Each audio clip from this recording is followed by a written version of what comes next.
Hello and welcome to the Markets Insight. I am your host Satya. Today, we bring you an in-depth look at one of the most powerful names in Indian banking, Mr. Shashidhar Jagdishan, the Managing Director and CEO of HDFC Bank. Now, why are we talking about him today? Because Shashidhar Jagdishan is in the headlines once again, not for the bank's performance, but for a rather serious allegation.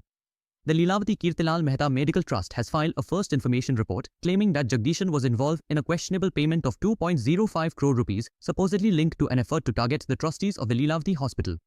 The case relates to a decades-old loan issue connected to Splendor Gems, dating as far back as the 1990s.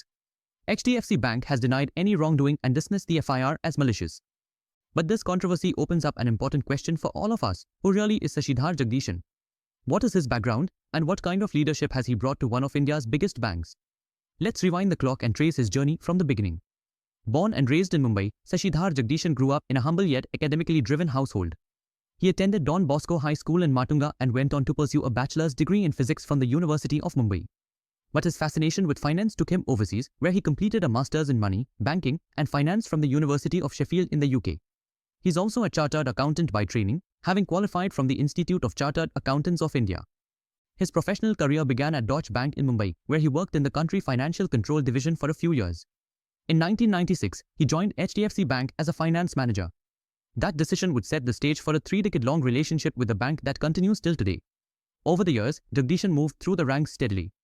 By 1999, he became the business head of finance. In 2008, he was appointed Chief Financial Officer, a role in which he not only oversaw the bank's finances but also gained the trust of then CEO Aditya Puri. In 2019, he was appointed Group Head and Strategic Change Agent, a role that expanded his influence across finance, HR, legal, corporate communications, and CSR functions. And finally, in October 2020, he stepped into the role of Managing Director and CEO of HDFC Bank, succeeding Aditya Puri after the Reserve Bank of India gave its nod. Under his leadership, the bank has navigated complex economic conditions while also executing one of the largest mergers in Indian banking history, the HDFC Ltd HDFC Bank merger. As investigative agencies now begin their scrutiny over the FIR involving the Leelavati Trust, we wait and watch. There has been no formal charge as yet, only allegations, and the due process of law will take its course. For now, what we do know is this: Shashidhar Jagdishan is not just the CEO of HDFC Bank. He is a man who spent nearly 30 years building a career brick by brick, staying under the radar, and rising through dedication and trust. We'll leave it to the legal system to do its job. But as viewers and citizens, we now understand who Shashidhar Jagdishan is, not just the man at the center of a breaking headline, but a banker whose journey, successes, and now scrutiny reflect the complexities of modern India.